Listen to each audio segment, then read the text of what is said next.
নমস্কার। চিরঞ্জীব ভালোবাসা সামান্য স্পর্শে বাংলা ভাষার উচ্চারণে আবিশ্বের কবিদের কবিতা পাঠে আজ এই ভিডিওটিতে আমি ধারণ করছি বালুচের কবি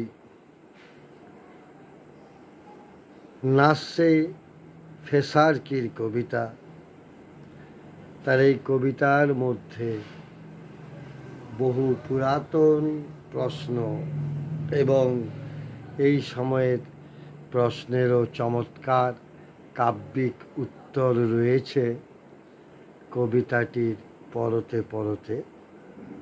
হু ইজ পোয়েট কবিতাটির বাংলা অনুবাদ করেছেন প্রিয় কবি বাণী চক্রবর্তী। বালুচিস্তানের যে কটি কবিতা পড়লাম সবই এখনও অবধি তারই অনুবাদে, বাণীরই অনুবাদে পড়ছি। বাণী চক্রবর্তীর অনুবাদে নাসে ফেসারকি বালুচিস্তানের কবির কবিতা। কবি কে?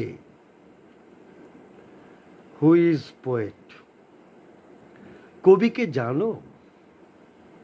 কবিকে তুলনা করা যায় একটা পাখির সাথে, যে কখনো খাঁচার বন্দি জীবন চায় না। তার ডানা আছে, পালক আছে মেলে দেওয়ার জন্য।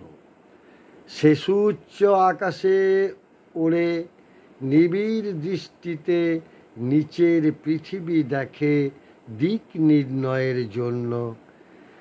নির্দিষ্ট করে আকার, আয়তন, শরীর, পা, পুচ্ছ। কবির হৃদয়ও অনেক বিশাল, তাতে সমাহিত হয়ে যায় সমুদ্র, মহাকাশ, সমস্ত নক্ষত্রমণ্ডল। এক কবি একটি পাখির মতো সর্বদা পালিয়ে বেড়ায় খাঁচা এবং জেলখানা থেকে, এবং বিশ্বাস থেকে যায় নাম, সামাজিক সাংস্কৃতিক বন্ধন যা মানবিক নয়। আমিও এক কবি, একাকী, বৃদ্ধ, খাঁচায় বন্দি রয়েছি। আমি চোখ মেলি, মুক্ত হতে চাই, কিন্তু আমার ডানা যে ভাঙা। বললাম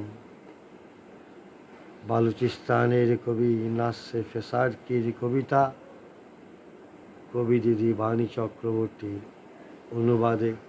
কবিদের আমার শ্রদ্ধা, শুভেচ্ছা ও ভালো।